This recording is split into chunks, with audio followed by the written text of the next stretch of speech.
এক জাররা পরিমাণ গুনাহ নিয়ে যদি কেউ কবরের ভিতরে যাও, দুই পাশের মাটি এমন জোরে চাপ মারবে গো, চাপের সাথে পাথরের হাড্ডি চুরমার হয়ে যাবে, ওই কবরের আযাব সহ্য করা যাবে না।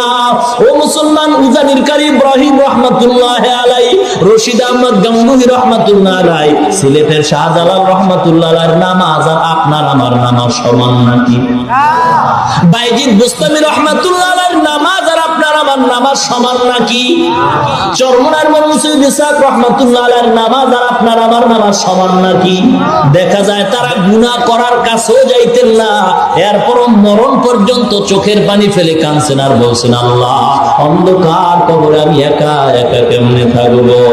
মাউত কাসিন কুল্লু নাসিন শারেবু কবরু বাইতিন কুল্লু নাসিন দাখিলু।